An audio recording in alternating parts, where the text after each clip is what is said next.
Ok. Irmãos, então nós estamos falando sobre o tema o comportamento do cristão. E na semana passada, quinta-feira passada, nós começamos a falar sobre o tema a ética da santidade.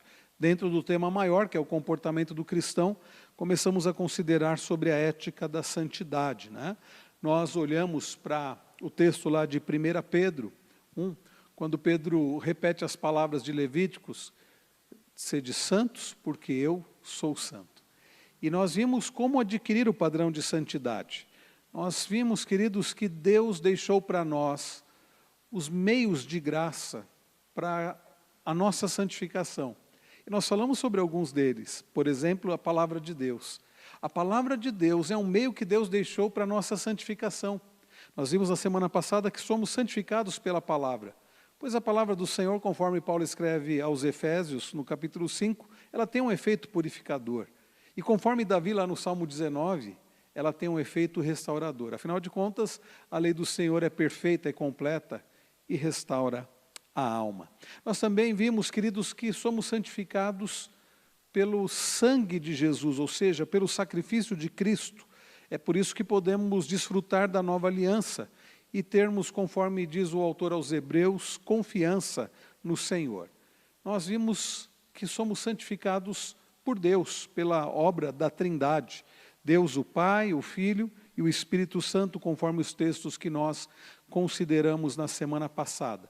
E então nós terminamos com uma pergunta: você tem tido uma vida de santidade? Afinal de contas, Deus, o Deus Trino e Uno, opera em favor da nossa santidade. E nós devemos fazer a nossa parte, com a ajuda do Senhor, para a nossa santificação. Hoje nós vamos dar continuidade e vamos falar sobre o padrão de santidade que Deus espera do cristão. Enganam-se aqueles que pensam que Deus diz, vivam de qualquer jeito, podem viver do jeito que vocês quiserem. Aliás, tem muita gente que diz isso. Deus, Ele está preocupado apenas com o meu coração, Ele não está preocupado com o que eu faço, Ele está preocupado com o que eu sinto. Não é isso que a Bíblia diz. Deus tanto se preocupa com o que nós pensamos, Ele se preocupa no sentido dele se importa, né? Talvez a melhor expressão seja essa. Deus se importa não somente com o que nós sentimos, com o que nós pensamos, mas também com o que nós fazemos, com o nosso comportamento. Aliás, a pessoa viver de forma contrária à vontade de Deus e dizer que ama Deus, essa é uma contradição. Porque se você ama, você vai obedecer. É a mesma coisa, o filho diz assim, eu amo meu pai, eu só não o obedeço, eu só não o respeito, mas eu amo. Não ama, porque se amasse, respeitaria, obedeceria.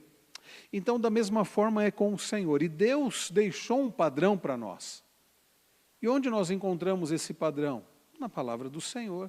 Queridos, este livro é a palavra de Deus, o padrão que Deus deixou de comportamento para nós. É por isso que nós dizemos que a Bíblia é a nossa única regra de fé e prática. Hoje nós vamos falar sobre o padrão de santidade que Deus espera na vida do cristão. Em primeiro lugar, irmãos, é preciso lembrar que a ideia de santidade, mesmo a palavra santo, tem o significado de separado. E Deus separa para si um povo. Deus separa, e Ele faz isso, e Ele fez isso a partir de Abraão. Estão lembrados? Deus chama Abraão lá de Ur dos Caldeus e diz assim, vai para uma terra que eu vou mostrar para você. E Deus faz uma aliança com ele, prometendo ser o Deus dele e o Deus da sua posteridade, da sua descendência. Bem, Deus separa um povo para si. E nós, queridos, precisamos, entendendo então que somos povo de Deus, precisamos nos separar para Ele. Vejam que, escrevendo aos Coríntios, na segunda epístola que Paulo escreve aos Coríntios, no capítulo 6, ele diz palavras muito sérias, não somente para os nossos irmãos lá da cidade de Corinto, naqueles dias, como para nós hoje. Segundo aos Coríntios 6, 16 a 18. Paulo começa com uma pergunta: que ligação há entre o santuário de Deus e os ídolos? Irmãos queridos, há alguma ligação entre o santuário de Deus e os ídolos? A resposta nós já sabemos. Não há ligação entre o santuário de Deus e os ídolos. Então Paulo continua, ele diz, porque nós somos santuário do Deus vivo. Quando você pensa sobre santuário, o que vem à sua mente? Santuário. Um lugar de paz, de tranquilidade, quem sabe uma sala, né, clara, quem sabe para alguns talvez de outras religiões, cheia de imagens. Qual a ideia de santuário para você? O que é o santuário de Deus? Quem é o santuário de Deus? A igreja do Senhor, o povo de Deus. Então, lembrados das palavras de Pedro, vocês são raça eleita, sacerdócio real, nação santa, povo de propriedade exclusiva do Senhor. Bem, se nós somos santuário de Deus, que ligação há entre nós, povo de Deus, santuário de Deus, e os ídolos? Então Paulo diz, aí Paulo vai citar no Antigo Testamento, ele diz: habitarei e andarei entre eles, serei o seu Deus e eles serão o quê? O meu povo. Percebam, meus irmãos, a ideia de exclusividade. Deus, o Deus Todo-Poderoso, resolve, por amor a nós e não porque nós merecíamos, resolve nos escolher e fazer de nós povo de propriedade dele.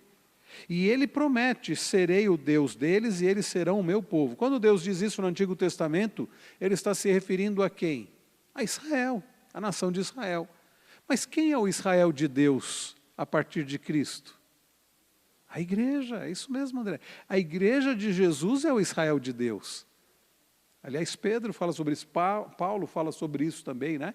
Que nós somos o Israel de Deus. E aí Paulo continua, e ele diz assim: por isso o Senhor diz, ele continua citando, né, o Antigo Testamento: saiam do meio deles e separem-se deles. Percebam, irmãos, Deus separa um povo para si, e ele diz: vocês serão o meu povo, eu serei o Deus de vocês. Aí vem a continuação: saiam do meio deles e separem-se deles. Não há, queridos, como nós, povo de Deus, continuarmos no meio, e agora entendam bem, quando Deus diz assim: saiam do meio deles e separem-se deles, não é que nós não devemos conviver com aqueles que não pertencem ao Senhor. Essa ideia monástica, né, de que agora eu vou me separar do mundo e eu vou para um mosteiro e eu vou ficar num lugar separado e eu vou para uma torre e vou ficar separado. Não, não é isso que Deus está dizendo. E ele diz assim: não toquem em coisa impura e eu os receberei. Serei o pai de vocês e vocês serão meus filhos e minhas filhas, diz o Senhor Todo-Poderoso. O que significa sair do meio deles? O que significa isso, irmãos queridos? Nós devemos, como povo de Deus, deixar de ter qualquer contato com pessoas que não fazem parte do povo de Deus? Aliás, como seria isso? Você está com o microfone aí? Mário, fala no microfone para os irmãos que estão em casa poderem ouvir, e os irmãos que estão mais ao fundo também, né? Desculpa, irmão. Deus abençoe. Irmão, acho que Deus fala das práticas daquele povo, sabe? Nós, como povo escolhido, povo santo, somos apartados para Deus. Quando Deus entregou o povo de Israel àquelas nações, ele falava: não tem que praticar aquelas práticas de idolatria, tudo aquilo que fazia aquele povo. Eu acho que é assim. Exatamente isso, Mário, porque quando o povo de Deus entrou na Terra Prometida, Deus preparou muito bem o seu povo. Nós lemos, por exemplo, em Deuteronômio, que é a repetição da lei, lá do Êxodo, Deus enfatizando isso, né? Sejam santos, me levem a sério, vocês precisam me amar, obedecer meus mandamentos. Não pratiquem as coisas que os povos pagãos praticam, não sirvam outros deuses. Aliás, lá em Êxodo, quando Deus dá os 10 mandamentos, já começa com isso, dizendo isso, né? Não tenham outros deuses diante de mim. E aí vem o livro de Josué. O livro de Josué narra a entrada do povo na Terra Prometida. Deus usa um homem chamado Josué e faz o seu povo entrar na Terra Prometida. Agora, a terra estava vazia? Era um local vazio? Não. Quantas cidades já estabelecidas ali? Aliás, quantas batalhas o povo de Deus precisou travar e Deus deu vitória. Ai, a Jericó, que é bem conhecida, né? Quem não se lembra, né, de Deus dando vitória sobre o seu povo, né? Fazendo com que as muralhas de Jericó caíssem. Bom, tudo isso Deus fez. E a ordem de Deus era: não se misturem no sentido, como o Mário falou, não pratiquem as mesmas coisas pecaminosas que os outros povos, não sirvam os deuses dos outros povos. O que o povo de Deus fez? Começou a praticar a idolatria. Começou a se misturar no sentido de praticar as mesmas coisas erradas, servir falsos deuses. Os filhos do povo de Deus começaram a se casar com os filhos daqueles que não temiam a Deus. E qual o problema disso? Qual é o problema disso? É que começaram a servir outros deuses, falsos deuses, e os filhos nascidos começaram a servir falsos deuses, foram criados fora da palavra do Senhor, percebe? Queridos, nunca foi uma questão de racismo, nunca foi uma questão étnica, não. Tanto é, nós falamos sobre isso há não muito tempo, quando nós tratamos em Atos da visão que Deus deu a Pedro, daquele lençol com os animais imundos, e Deus diz assim: mata e come. E Pedro diz assim: não, eu nunca fiz isso, eu não como desses animais imundos. E aí nós citamos por que Deus havia proibido o povo de comer determinados animais. É porque os animais eram impuros em si? Não, é porque eram os animais que os outros povos comiam. E quando Deus proíbe, como é que o povo iria se casar com aqueles de fora, sendo que na própria festa de casamento eles não poderiam comer? Então era uma forma de Deus salvaguardar o seu povo da idolatria. O problema nunca foram os animais ou as pessoas em si. O problema era a idolatria. Tanto é, queridos, que nós não somos proibidos de nos relacionarmos em termos de trabalho, de amizade. Pelo contrário, Jesus diz: vocês são o sal da terra, vocês são a luz do mundo. Na oração sacerdotal, em João 17, as palavras de Jesus para o Pai foram: não peço que os tires do mundo, mas que os livres do mal. Então a questão, irmãos, não são as pessoas, não é que você não pode ter contato com as pessoas, é que você não pode se misturar no sentido de deixar o Deus vivo e verdadeiro e começar a adorar os falsos deuses, influenciado pelas pessoas que não amam e não temem a Deus. André, você ia falar? Minha pergunta não é tão difícil, mas assim, é porque você citou esse texto. Esse texto, geralmente, é relacionado à questão do jugo desigual, que é uma pessoa que é crente com o não crente. Exemplo, vamos dizer, eu sou membro da igreja presbiteriana, lógico que questão da Bíblia. Se eu namoro uma pessoa, caso com uma pessoa que não é da igreja, uma pessoa descrente, eu sou passível de disciplina? Como que funciona assim? E também biblicamente dizendo, porque você citou esse texto.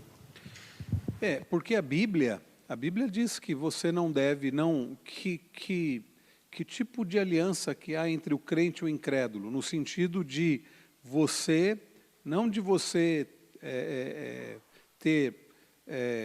trabalhar com a pessoa, não é isso, mas o sentido de casamento.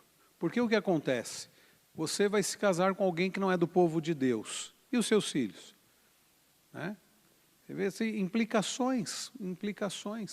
Né? E você vai se tornar uma só carne com alguém que não serve a Deus, que não ama a Deus. Então isso, de fato, as igrejas sérias levam isso como passivo, inclusive, de disciplina. Né? Então é nesse sentido. Agora, irmãos, não entendamos errado. Nós devemos nos relacionar no sentido de ter amizade, ter contato com pessoas que não servem a Deus. O que nós não podemos é ser influenciados pelas pessoas. Quando alguém diz assim: mas eu tenho amigos. Se um adolescente, um jovem vem me falar: olha, eu tenho amigos incrédulos, estou errado? A minha pergunta para esse adolescente, para esse jovem, ou mesmo um adulto, é: quem influencia quem? Eu já precisei, em aconselhamento bíblico, dizer para a pessoa: corte esses relacionamentos com esses amigos. Por quê? Porque aquela pessoa estava sendo influenciada nas palavras, nas práticas, nos costumes. E era alguém que se dizia crente, mas não tinha forças e era muito facilmente influenciado por amigos incrédulos. Então eu disse: olha, se você não está sendo bênção, sal da terra e luz do mundo, se você não está influenciando, se você é fraco, está sendo influenciado, você deve cortar essas amizades. E aquele princípio que Jesus fala, se a tua mão te faz pecar, né? Corta. Bom, o seu teu olho, né? Então é esse princípio. Então nós precisamos, queridos, continuar tendo relacionamento. Aliás, como nós vamos pregar o evangelho se não nos relacionamos com as pessoas?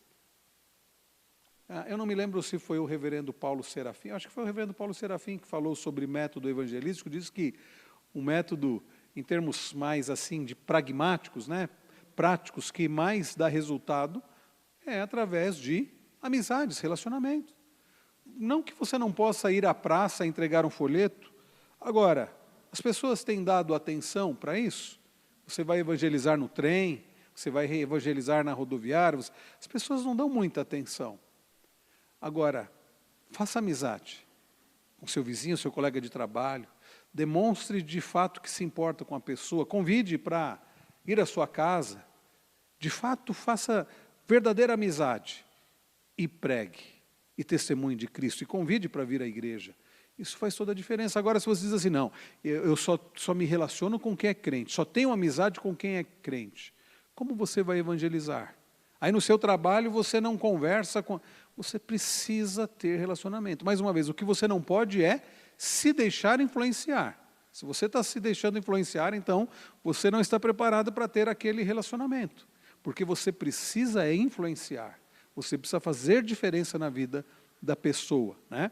Mas então, nós precisamos ter contato, conversar, ter amizade com os de fora para fazer diferença na vida deles. Tudo bem até aqui, irmãos? Então, esse se separar significa não praticar as mesmas coisas pecaminosas que as outras pessoas, que aqueles que não temem a Deus praticam. Mas além então de nos separarmos no sentido de não praticarmos as mesmas coisas pecaminosas, a Bíblia diz que devemos também nos dedicar ao Senhor. Escrevendo aos Romanos, no famoso capítulo 12, Paulo diz, portanto, irmãos, pelas misericórdias de Deus, peço que ofereçam o seu corpo como sacrifício vivo, santo e agradável a Deus. Este é o culto racional de vocês. Paulo fala, meus irmãos, de que, diferente do que alguns acreditam, nós não fomos chamados para dedicar um pouco do nosso tempo a Deus no domingo, quando nós nos achegamos na igreja, então passamos aqui 1h30, quem sabe 2 horas de culto. É mais do que isso. Paulo, meus irmãos, nos orienta, nos ensina o fato de que Deus requer de nós um ato de adoração, ou uma vida de adoração a Ele. Então, por isso ele diz assim, ofereçam o seu corpo como sacrifício vivo, santo e agradável a Deus. O que significa, irmãos queridos, oferecermos o nosso corpo como sacrifício vivo, santo e agradável a Deus? Significa nos entregarmos como Cristo na cruz? Não. Não significa isso. Significa um viver de adoração ao Senhor em tudo que nós fazemos. Daí Paulo, lá em 1 Coríntios 10:31, dizer assim, portanto, quer comais, bebais ou façais outra coisa qualquer, fazei tudo para a glória de Deus. É um viver que glorifica a Deus. O meu trabalho eu faço para a glória de Deus, o meu casamento é para a glória de Deus, o meu relacionamento com os filhos é para a glória de Deus, o meu relacionamento com os meus colegas de trabalho, os meus amigos, é para glorificar a Deus. Entendem? É um sacrifício vivo, o nosso corpo como sacrifício vivo, é uma vida de serviço ao Senhor. Então não basta nos afastarmos daquilo que é errado. Tem gente que vai até esse ponto. Olha, eu já não frequento determinados lugares que eu frequentava antes e que os ímpios frequentam. Ok. Eu já não vou a determinados lugares. Eu já não faço determinadas coisas erradas que eu fazia antes e que os ímpios fazem. Ok. E o que você faz? Não faço nada. Onde você vai? Não basta observar só o aspecto negativo, o que você não deve fazer.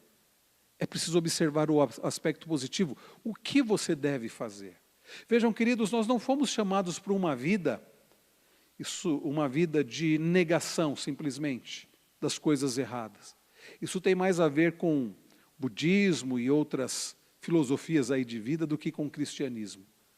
Nós somos chamados para um viver de discipulado. Por isso que Jesus desafia aqueles que queriam segui-lo, dizendo: aquele que quer vir após mim, negue-se a si mesmo. Esse é um ponto. Mas Jesus não para por aí. Tome a sua cruz dia a dia e faça o quê? Siga-me. O convite ao discipulado é um convite não somente a deixar de fazer o que é errado, é um convite não somente a nos anularmos no sentido de não nos amarmos acima de tudo, é um convite não somente para não fazer aquilo que é errado, é um convite para um viver de ação que glorifica ao Senhor. É seguir a Cristo, é imitar a Cristo, é viver como Cristo viveu, é agir como Cristo.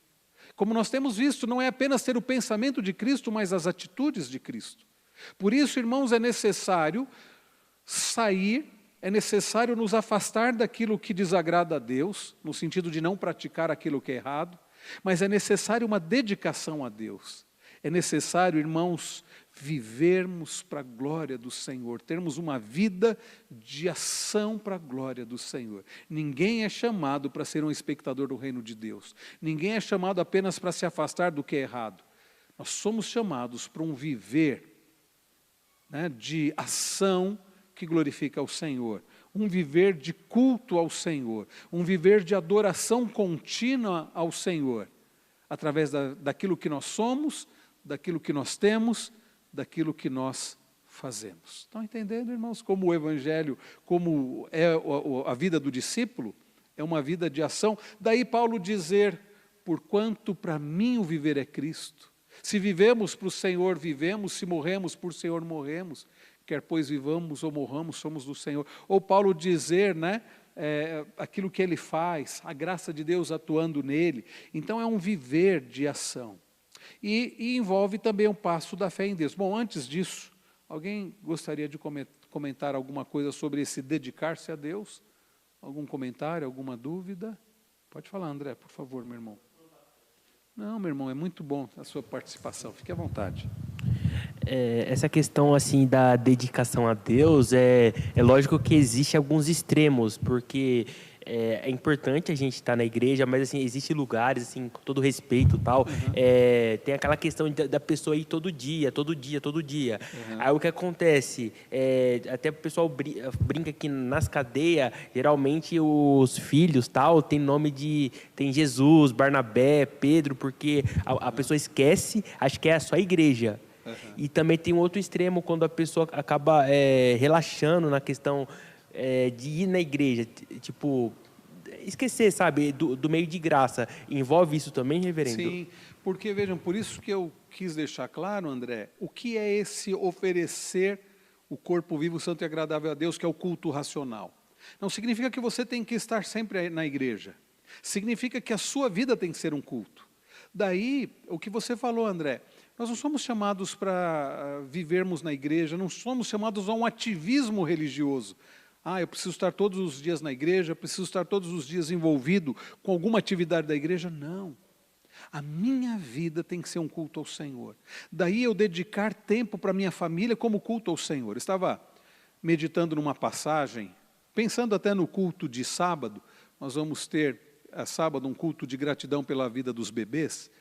E um dos textos que eu estava considerando, ainda estou na dúvida se vai ser esse mesmo que eu vou pregar, talvez não, mas sabe aquela passagem de Gênesis 20, que Deus prova a Abraão? Deus manda, acho que é 22, se não me engano, que Deus manda Abraão sacrificar o próprio filho, Isaac. Eu estava meditando nesse texto essa semana e me chamou a atenção que em 2 momentos, pelo menos, é dito lá em Gênesis que ambos caminhavam juntos. E é dito que quando Deus chama Abraão, Abraão responde: eis-me aqui. E há um momento que Isaac também fala: papai, pai. E qual é a resposta de Abraão? Eis-me aqui, meu filho. Me chamou a atenção o fato de que Abraão era alguém disponível, alguém presente, diante de Deus e diante do Filho. E eu fiquei pensando como é importante, irmãos, a semelhança de Abraão, sermos pessoas disponíveis, obedientes, presentes em relação a Deus, em relação aos nossos filhos, em relação à nossa família. E o que o André falou é muito sério, porque tem gente que entra num ativismo e diz assim, não, eu preciso servir a Deus. Servir a Deus é estar todo dia na igreja. Bom, nós nem temos esse problema aqui, porque nós temos somente a reunião de oração terça-feira à tarde, e esta reunião aqui na quinta-feira, né, André? E ainda assim tem gente que fala que é muito, né?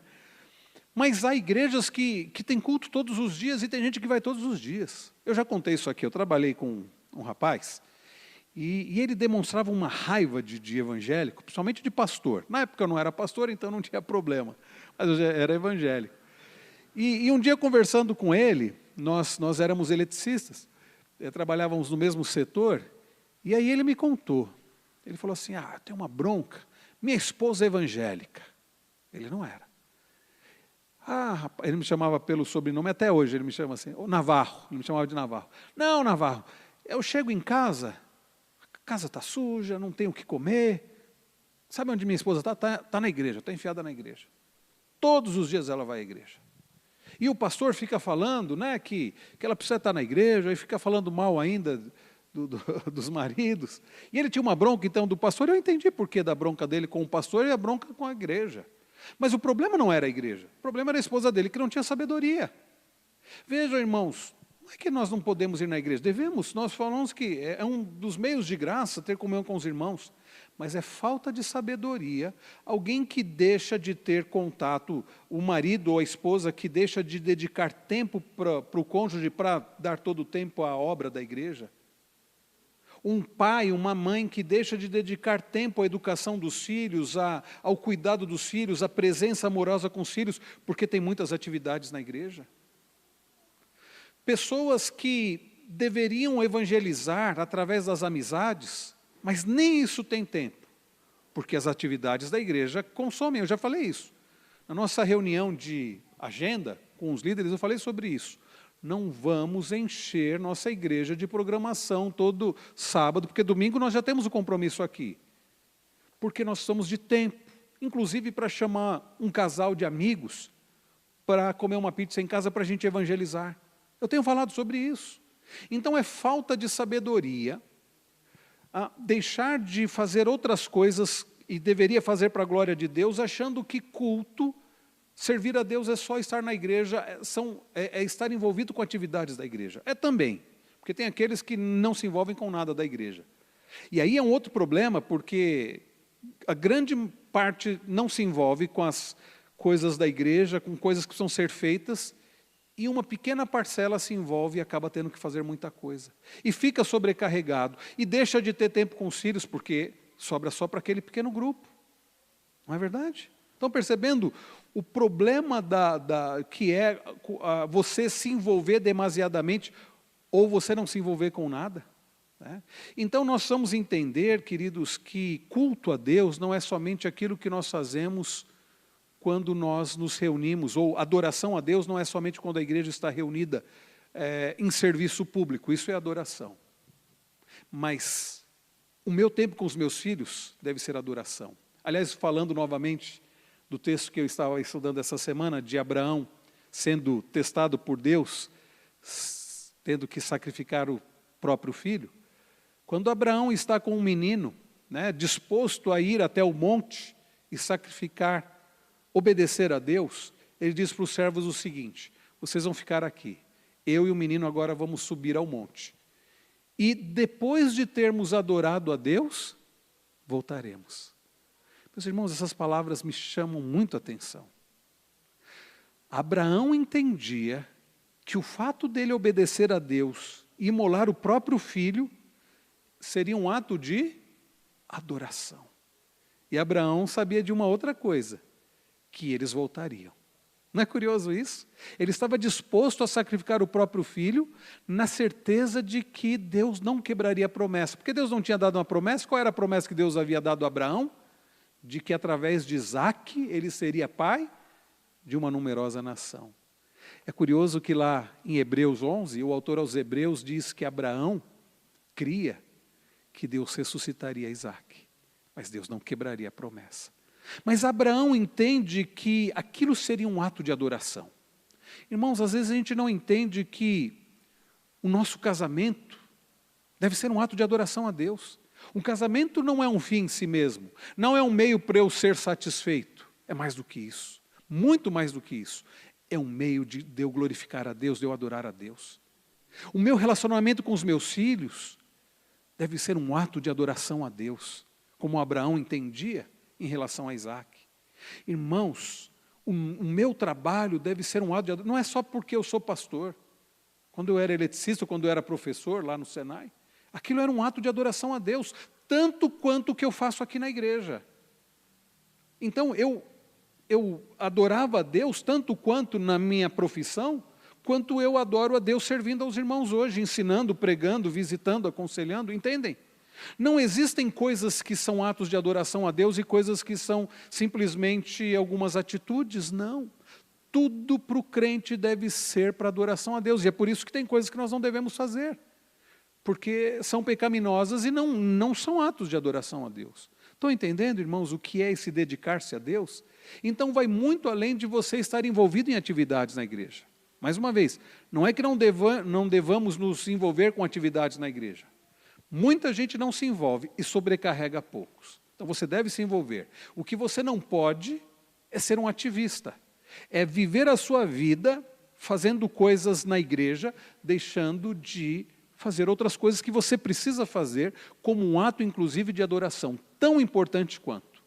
Eu não entendo que eu ter um tempo de lazer com a minha família seja um ato de adoração menor do que eu estar pregando aqui. Deve ser um ato de adoração igual. Estão entendendo? Ou quando eu ajudo alguém, seja um ato menor do que quando eu estou aqui com os irmãos cantando ao Senhor, louvando ao Senhor. Tudo deve ser ato de culto ao Senhor, de adoração ao Senhor. A diferença é que no dia do Senhor, quando o povo de Deus se reúne, é um serviço público, um ajuntamento do povo de Deus adorando ao Senhor. Algo que nós já experimentamos em parte do que será na glória. Mas o meu dia a dia, no meu trabalho, no meu lazer, no meu relacionamento dentro de casa, também deve ser ato de adoração ao Senhor. Estão entendendo isso? Enquanto nós não entendermos que para o cristão, para o crente em Cristo Jesus, tudo deve ser para a glória de Deus, nós vamos ficar fazendo aquela separação, aquela dicotomia entre sagrado e profano. Isso é sagrado, isso é secular. Domingo é sagrado, meu tempo aqui. Segunda-feira, na minha escola, no meu trabalho, é secular. Não, tudo eu devo fazer como ato de culto. Tudo bem até aqui, irmãos? Mais alguma pergunta, alguma participação?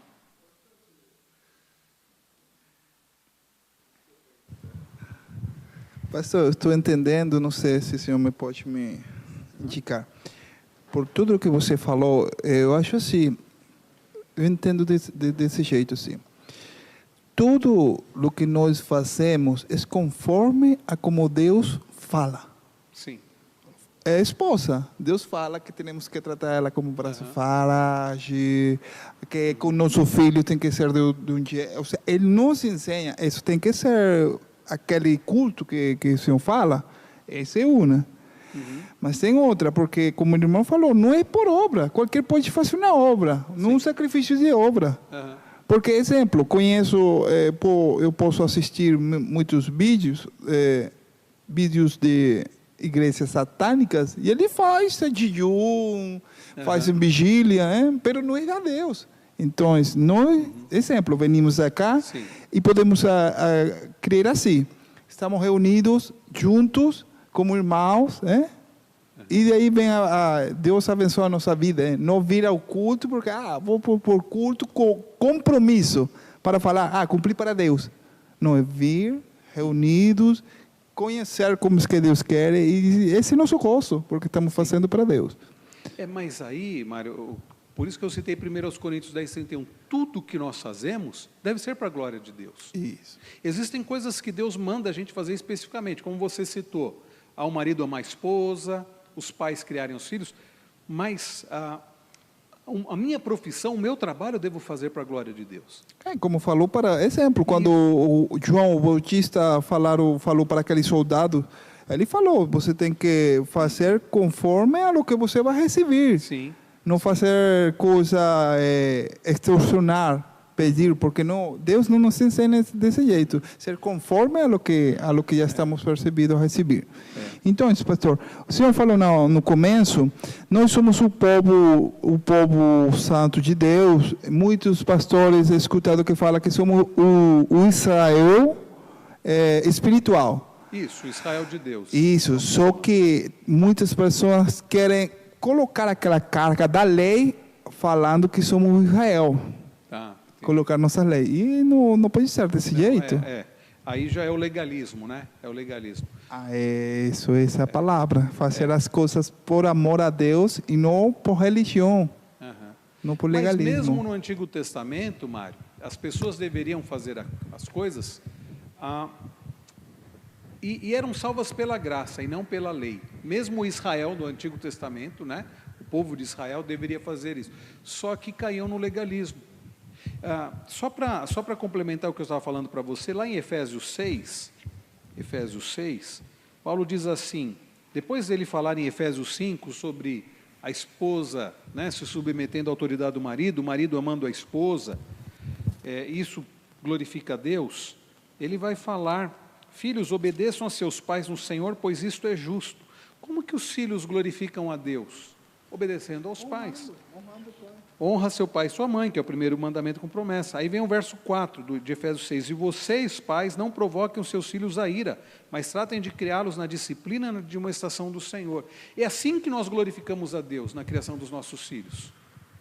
Não fazendo com que eles se submetam à nossa vontade, aos nossos caprichos, mas criando para a glória do Senhor, criando conforme a vontade do Senhor. É assim que glorificamos a Deus. Aí Paulo continua, verso 5, ele diz, quanto a vocês, servos, obedeçam a seus senhores aqui na terra, com temor e tremor, com sinceridade de coração, como? A Cristo. Percebam o que significa fazer da nossa profissão um ato de adoração a Deus, um ato de culto, quando nós fazemos não apenas por causa do salário, ou porque o patrão está olhando, o chefe está olhando, quando nós fazemos como que para o Senhor. Eu sou professor. A pessoa poderia dizer, eu não ganho o salário que eu deveria ganhar, então vou fazer de qualquer jeito. Não, eu vou fazer com excelência porque eu faço para Cristo. Eu sou um mecânico, eu vou fazer com excelência porque eu estou fazendo para a glória de Deus. Eu sou um pastor, eu sou um engenheiro, um médico, dona de casa, o que você tiver, né? O que Deus colocou para você como uma profissão, como um seu meio de trabalho, faça com excelência aquilo que é digno. Com certeza você não vai se envolver com alguma coisa que é errada, porque não tem como você falar, não, mas eu estou fazendo para a glória de Deus. Não, se é errado, não se glorifica a Deus no erro. Mas é uma mentira, mas é para a glória de Deus. Não existe isso. Se algo é pecaminoso, não tenha dúvida, não é para a glória de Deus. Por mais que você fale, não, mas eu estou fazendo com a motivação certa. Lembram-se de Saul? E aí Samuel vai falar que obedecer é melhor do que sacrificar. Então, Paulo fala, fazendo como que é o Senhor. Ele diz no verso 7, sirvam de boa vontade, como se estivessem trabalhando para o Senhor e não para pessoas, sabendo que cada um, se fizer alguma coisa boa, receberá isso outra vez do Senhor, seja servo, seja livre. E aí ele se refere aos senhores também, né? E vocês, senhores, façam o mesmo com os servos, deixando as ameaças, sabendo que o Senhor, tanto deles como de vocês, está nos céus, e que Ele não trata as pessoas com parcialidade.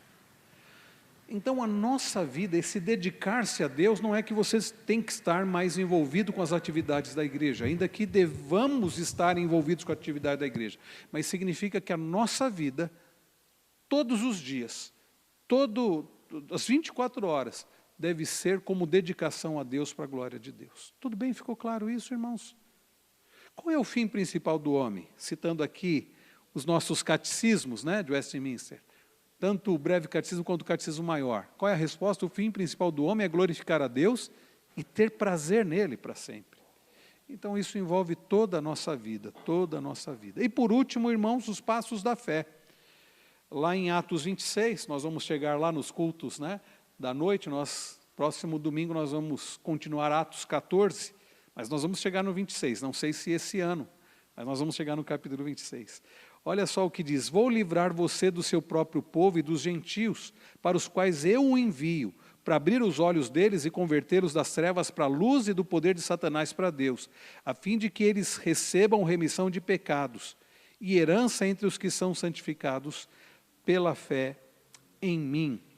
Irmãos, quando a nossa dedicação a Deus for realidade, né, indiscutível, a fé não encontrará impedimentos para uma vida de santidade. Não vai encontrar impedimentos. O que nós precisamos, de fato, é uma dedicação total, uma dedicação completa. Ok? Então, Deus nos chama para sermos dele, separa um povo para ele, e nós devemos então nos separar daquilo que é pecaminoso, no sentido de não fazer aquilo que é pecaminoso. Mas o evangelho, o discipulado é mais do que isso. É você deixar de fazer aquilo que desagrada a Deus e fazer aquilo que você deve fazer. Ou seja, você viver uma vida de proatividade para a glória de Deus. Tudo que você fizer, você deve fazer da melhor forma que você puder fazer, com excelência. Talvez não seja a melhor forma como o outro faz, mas o que você puder fazer. E não apenas isso, com a motivação correta. Qual deve ser a motivação correta do cristão? Em qualquer coisa que ele faz. Deve ser a glória de Deus. Não deve ser eu me aparecer, não vou fazer isso porque aí as pessoas vão ver o quanto eu sou bom. Motivação errada. Você pode fazer a coisa certa, mas com a motivação errada.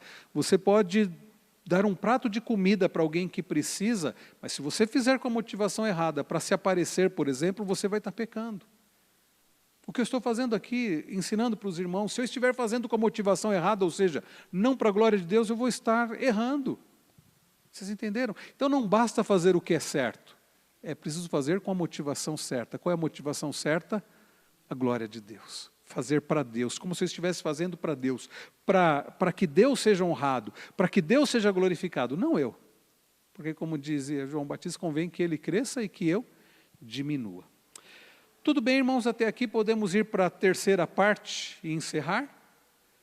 O padrão de integridade que Deus espera na vida do cristão.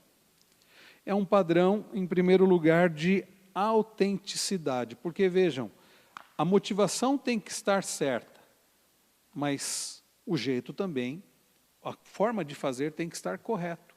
Então, a autenticidade. Vejam, queridos, que a integridade básica da santidade é ser autêntico e santo, isto é, estar em contraste com muitos que vivem em nosso redor, pois não devemos nos conformar com este século. Nós olhamos agora há pouco para Romanos 12:1, devemos apresentar ao Senhor o nosso corpo como sacrifício vivo, santo e agradável a Deus, que é o nosso culto racional. E o que diz o verso 2 de Romanos 12? Não os conformeis com este século, né? Não tomem a forma deste século. E aí vem uma pergunta, você é um cristão verdadeiro ou vai ouvir essas palavras de Jesus? Não te conheço. Apartem-se de mim, nunca vos conheci. Autenticidade, meus irmãos, tem a ver com verdade. Você, quando vai comprar um produto, você quer algo autêntico, verdadeiro, não falso, não é verdade? Existe muita gente que é cristão, mas não é um cristão autêntico, é um cristão falso. É alguém que não nasceu de novo, é alguém que não pertence a Cristo, alguém que não é um discípulo de Cristo. Para vivermos em santidade, a primeira coisa que é necessário, você precisa ser verdadeiramente do Senhor. Você precisa ter nascido de novo, você precisa ser uma nova criatura, você precisa ser um filho de Deus, você precisa ter o Espírito Santo, você precisa ser um cristão autêntico. Você não pode ser fake, você não pode ser falso. Ah, como é que eu sei? Você sabe. A Bíblia diz que o Espírito é que testifica que somos filhos de Deus. Então você deve sondar o seu coração, se você é um cristão autêntico. Um cristão autêntico não é alguém que faz tudo certinho. É alguém que, conforme Jesus diz nas bem-aventuranças, que é humilde de espírito, alguém que já reconheceu a sua própria miséria, alguém que já reconheceu que é um pecador e que verdadeiramente se arrependeu dos pecados, confessou seus pecados ao Senhor e foi perdoado. Um cristão autêntico é alguém que agora ama de fato ao Senhor e as coisas que Deus se desagrada já não o agradam também, ainda que ele lute contra o pecado, né? Uma outra característica, né, do padrão do Senhor é a veracidade. Veracidade tem a ver com verdade. Veracidade, irmãos, é na prática de dizer a verdade em qualquer situação, né? Nós temos um adversário que a Bíblia diz, que Jesus diz que é o pai da mentira, que luta para que mintamos e assim entristeçamos o Deus Santo. E aí vem uma pergunta: você tem de fato falado a verdade? Ou o inimigo tem conduzido a falar a mentira? Ou o seu próprio coração tem o conduzido a falar a mentira? Além da veracidade, autenticidade, também fidelidade. Fidelidade leva à prática da verdade, pois você é dominado pelo Espírito Santo. Sua vida é de integridade diante de Deus? Você é um ser autêntico? Fala e pratica a verdade?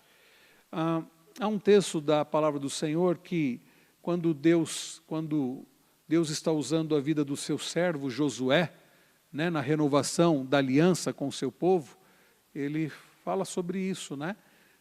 Servi-os com integridade e fidelidade, e servir somente ao Senhor.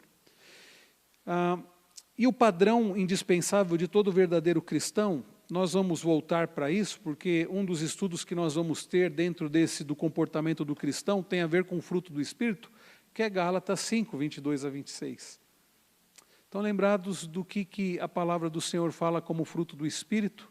Amor, alegria, paz, bondade, benignidade, mansidão, fidelidade, domínio próprio, né? Nós vamos mencionar alguns deles. O amor, ali não é falado sobre pureza, mas há uma implicação de pureza. Longanimidade, mansidão, domínio próprio. Então, na próxima semana, irmãos, próxima semana já é o feriado? Nós vamos ter o nosso estudo bíblico, tá bom? Se você for viajar, você vai perder de estar conosco, mas se você puder, participe. Nós estaremos aqui se Deus permitir. E quem sabe outros irmãos que comumente não podem participar por motivo de trabalho e estudo, possam estar conosco. E aí eu quero, irmãos, nesse estudo da próxima semana, olhar um pouquinho para essa lista que Paulo faz lá em Gálatas 5, a partir do verso 22, sobre as características do fruto do Espírito, porque isso tem tudo a ver com o comportamento cristão. O comportamento do cristão não tem a ver com